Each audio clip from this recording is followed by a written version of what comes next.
Hello, and welcome to the Northern Kentucky University Career Services video on common interviewing mistakes. In this video, we will examine 5 common interviewing mistakes people make and ways to avoid them in an interview. The first common interviewing mistake we will be looking at is being untruthful in the interviewing process. When you're interviewing for a position, you want to make sure that you are not lying about your qualifications or experiences.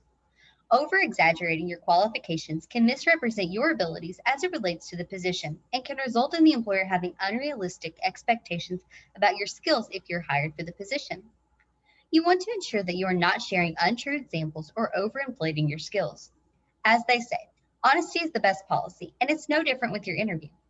Being honest allows the interviewer to get to know the real you, so they can make the most informed decision possible when making a hiring decision.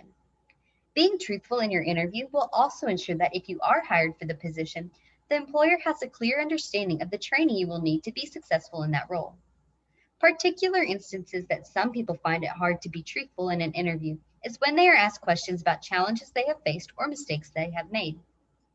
As previously noted, you want to make sure that you are being honest in all your answers.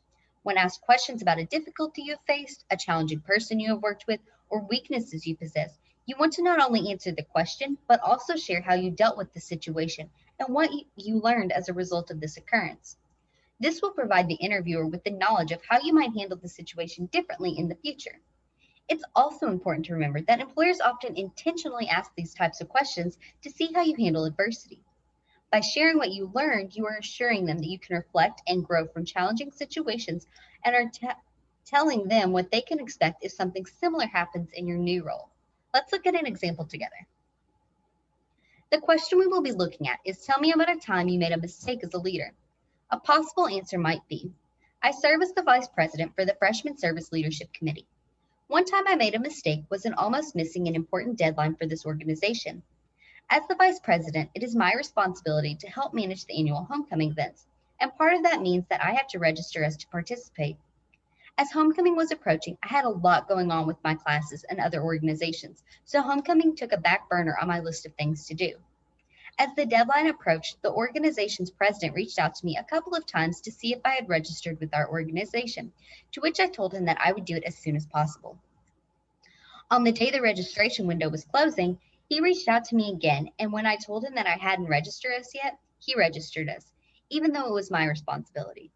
After the fact, he reached out to me to see what was going on since this behavior isn't like me. I explained the situation, and he told me that if I had communicated with him sooner, he could have helped out sooner. This taught me several valuable lessons. First, I need to be more organized with my workload by looking in advance to see when my busiest weeks will be and work ahead as much as possible to reduce the load. Next, I need to communicate more with the other members of my team to let them know what's on my plate. Finally, it's okay to ask for help when I need it. I have found by implementing these practices, I have been able to complete all tasks before the assigned deadlines or ask for help if I find I am not able to.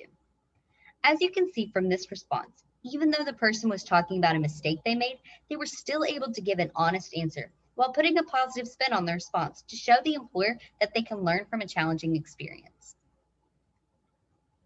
The second common interviewing mistake is talking negatively about former coworkers and supervisors. While being honest is critical in the interview, how you word things can make a huge difference. In an interview, you may be asked questions specifically designed to see how you handle conflict with those you work with. While answering these questions, you may be tempted to place blame on the difficult person or use negative phrasing like they were lazy, careless, and/or arrogant to describe them. However, it's important to keep in mind that describing them in such a way will actually reflect more negatively on you than it does them. Using words like this could cause the employer to start questioning your ability to work with others and make them nervous about how you will talk about employees at their organization if you don't get along with someone. The key when talking about difficult coworkers is to focus on the action instead of the person. If you can talk about your action as opposed to the other person's, that's even better. By not blaming others and steering your answers towards what you did and what you learned, interviewers can see how you positively work with others even in the midst of conflict. Another note when it comes to talking about people you worked with in the past is to refrain from mentioning them by name. It is important to remember that you want to leave a level of confidentiality for others. You never know who knows who, or if the person you worked with plans on applying there too. so it's best to refer to someone as your coworker as opposed to giving their name. Let's look at an example together.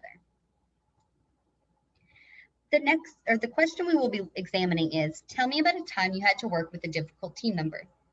A possible answer could be, for my group communication class, we were given a 6-week group project. My group met, created a shared vision, developed a timeline, assigned group roles, and agreed to meet once a week to update the team on our progress and ensure our pieces of the project align. Early in the assignment, one team member began missing the weekly meeting and missing the deadlines for her pieces to be completed. Our group emailed her multiple times and she wouldn't respond. As the assignment deadline was approaching, she began to comment on on our group chat and provide feedback to the project on which she had done very little work. This created additional tension in the group. While at the time this situation was really challenging, I learned a lot from it. In the future, I would personally reach out to the group member via phone or text to see why they were not participating and to see if there was any way that I could assist them. While this group member never shared why she wasn't being involved, I realize now there could have been a reasonable explanation that she was not willing to share with the larger group, or might have been more comfortable sharing one-on-one. If this was the case, I could then offer to assist her with her role. With this knowledge, I could have helped advocate for this person and their feedback with the group. Notice that in this answer, I provided the facts of the situation and what I could have done to have potentially produced a different outcome. I did not speculate about this person's rationale or bring into the answer my personal feelings towards this individual. The third common interviewing mistake we will explore is not paying attention to the question. During your interview, you want to make sure that you are not distracted and that you are paying close attention to the entire question when it's asked. While it's okay to ask the employer to repeat a question, you want to avoid having to constantly ask the interviewer to do this. In my role as a mock interviewer, I have had students who have asked me to repeat several of the questions throughout the interview. As the person giving the interview, it makes me question why the person needs the question repeated so often, and I start wondering, are they actually paying attention? Are they invested in the interview?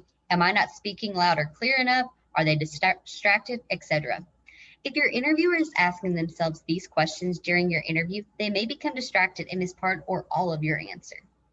Another reason you want to pay close attention to the question is to ensure you hear all parts of the question so that you can be sure to address every part in your response. There are some questions that you may be asked during an interview that contain multiple points you need to address.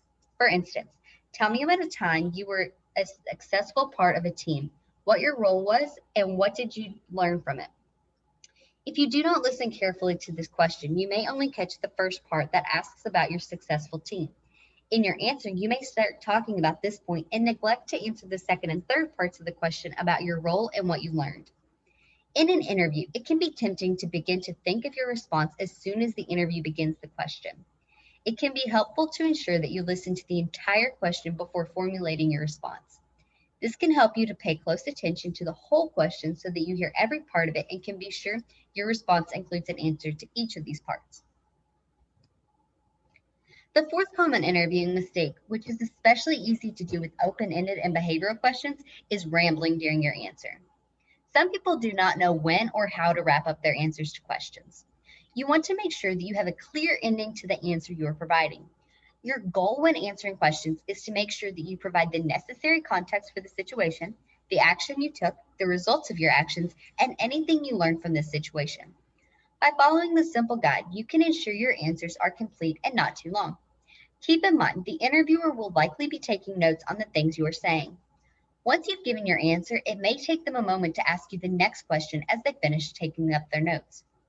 Do not panic when this happens or consider this an invitation to continue answering. If your answer was complete, there is no need to fill the silence. In fact, if you keep talking after you've already given your answer, it could cause the interviewer to question how confident you are in your answer or even your abilities and qualifications for the position. This additional rambling can also cause your original answer to get lost in the information overload, making it harder for the interviewer to distinguish which information they need to be focusing on. Having a clear ending and sticking to it will help strengthen your interview overall. The fifth and final common interviewing mistake we will look at is not asking the interviewer questions when given the chance. Typically, at the end of the interview, you will be asked what questions you have for the interviewer. This is a great chance for you to learn more about the organization and position you are applying for. Their answers to the questions will help you determine if this is indeed the place you would like to work or a position you would like to hold. It is also critical that you use this time to ask them well thought out questions, as it will demonstrate your interest and enthusiasm for the position. In asking questions, you want to make sure to avoid asking questions that you can easily find the answer to online, as asking these types of questions would demonstrate a lack of research on your part.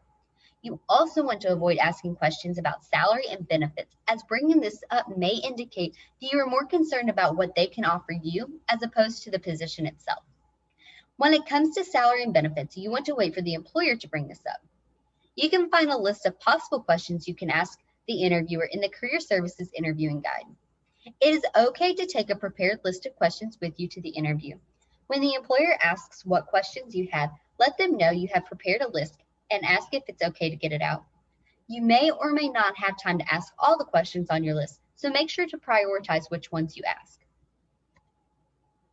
If you would like to practice your interviewing skills, please contact Career Services using the information provided on the screen to set up a mock interview with a mock interview team member. This has been the Northern Kentucky University Career Services video on common interviewing mistakes. If you have any questions, please reach out to us via phone or email. Thank you for your time and have a great day.